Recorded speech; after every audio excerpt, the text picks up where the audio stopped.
গ্রামের ধনী ব্যক্তি মিস্টার দত্ত তার ফলের বাগানে পায়চারি করছেন। মিস্টার দত্ত প্রতিদিন সকালে তার ফলের বাগানে এসে হাঁটাহাঁটি করেন। সে এখানে হাঁটাহাঁটি করে আর একা একা মনে অনেক ভাবনা চিন্তা করে। এইভাবেই মিস্টার দত্ত হাঁটে। তার বাগানের পাশে একটি কুয়ো ছিল। সে মনে মনে ভাবছে, এই কুয়োর গভীরতা অনেক। এই কুয়োর নিচে নিশ্চয়ই কোনো দামি মূল্যবান জিনিস আছে। প্রতিদিন এই কুয়োর ভিতর থেকে আলোর রোশনি বের হয়, কিন্তু কি আছে সেটা আমাকে জানতেই হবে। অনেকবার মজবুত বালতি ফেললাম এই কুয়োতে, কিন্তু কুয়োর পানি এতটাই স্বচ্ছ যে বালতিও ভেঙে যায়। আমাকে নিশ্চয়ই কোনো একটা বুদ্ধি বের করতে হবে। বুদ্ধি দিয়ে এটাকে উঠিয়ে তুলতে হবে। এজন্য আমাকে অন্য কাউকে দরকার। এটা আমার দ্বারা হবে না। আমি এই বিষয়টা চারিদিকে সবাইকে প্রচার করিয়ে দিব। কালকে নান্টু আর বল্টুকে ডেকে বিষয়টা আমি জানিয়ে দেব, তারা যেন সবাইকে বলে দেয়। পরের দিন এই নান্টু ও বল্টু, তোরা শোন, আমার কুয়োতে একটা দামি জিনিস পড়ে গেছে, কিন্তু আমি সেই কুয়ো থেকে সেই জিনিসটি তুলতে পারছি না। তোরা পুরো গ্রামে কথাটি ছড়িয়ে দে যে আমার কুয়ো থেকে জিনিসটি তুলে দিবে তাকে আমি 100 স্বর্ণ মুদ্রা দেব। এরপর তারা চারিদিকে খবরটি ছড়িয়ে দিল। পুরো এলাকায় খবরটি ছড়িয়ে দিল। সবাইকে নিয়ে রাজা সেখানে এসে উপস্থিত হলেন। তোমরা সকলে শোনো, আমার এই কুয়োতে অতি মূল্যবান জিনিস পড়ে আছে, সেটা আমি তুলতে ব্যর্থ হয়েছি। তোমরা যদি তুলতে পারো তোমাদের 100 স্বর্ণমুদ্রা দিব। তবে একটি শর্ত আছে, সেটা হচ্ছে এই কুয়োর পানি অনেক স্বচ্ছ, বালতি ভেঙে যাওয়ার সম্ভাবনা আছে। বালতি কিন্তু ফুটো। তোমাদের এই বালতি দিয়ে সেই পানি উঠিয়ে আমার জিনিসটি ফেরত আনতে এরপর হবে। বালতিটি একজনের হাতে ধরিয়ে দিলেন। মিস্টার দত্তের কথায় একজন ব্যক্তি কুয়োর কাছে বালতি নিয়ে গেল, কিন্তু সে পারল না, ব্যর্থ হয়ে ফিরে আসলো। পরবর্তীতে আরও একজন গেল, কিন্তু সে ব্যক্তিও ফেরত আসলো। এইভাবে যে যাচ্ছে সে ফেরত আসছে।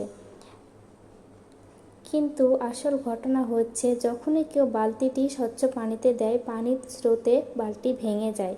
তাই প্রতিবার ফেরত আসে, কিন্তু কোনো কাজ হচ্ছে না। মিস্টার দত্তের মন অনেক খারাপ হয়ে গেছিল, কারণ আর কোনো আশার আলো নেই। এই সময় পিছনে রনি নামক একটি ছেলে এসে দাঁড়ায়। সে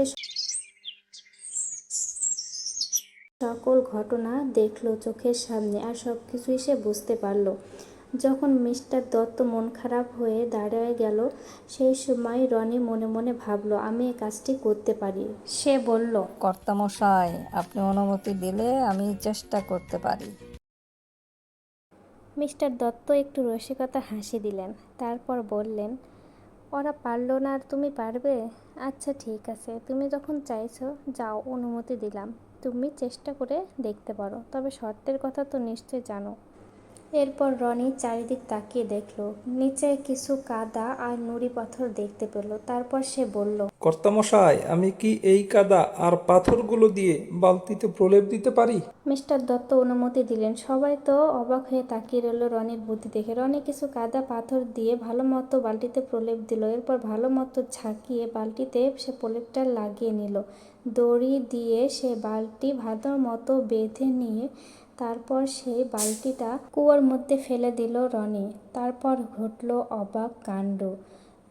যেই বালতিটি ওপরে উঠালো, দেখলো সেখানে অনেক আলো বের হয়ে আসছে, যেন বালতিটা পুরোটাই শূন্য হয়ে গেছে। মিস্টার দত্ত সহ বাকি সবাই তাকিয়ে রইলেন, অবাক হয়ে গেছে সবাই। মিস্টার দত্ত তো খুশিতে একদম আহ্লাদে আটখানা। মিস্টার দত্ত অনেক খুশি হয়ে গেছিল, তার চোখগুলো একদম বড় বড় হয়ে গেছিল।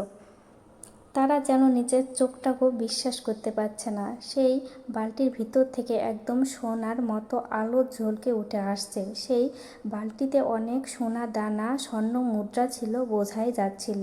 সেই মিস্টার দত্ত তো একদম খুশিতে আধখানা। সে খুশিতে একদম নাচানাচি লাফালাফি শুরু করে দিয়েছিল। তারপর সে বলল, রনি, তুমি ছোট বলে আমি তোমাকে নিয়ে উপহাস করেছিলাম, ভাবছিলাম তুমি হয়তো পারবে না, কিন্তু তুমি তোমার বুদ্ধিমত্তা চালাকি দিয়ে আমার সেই জিনিসগুলো ফেরত এনে দিয়েছো। এই নাও তোমার জন্য একটি ছোট্ট রনি পুরস্কার আমার। বলল, আপনাকে ধন্যবাদ কর্তামশাই।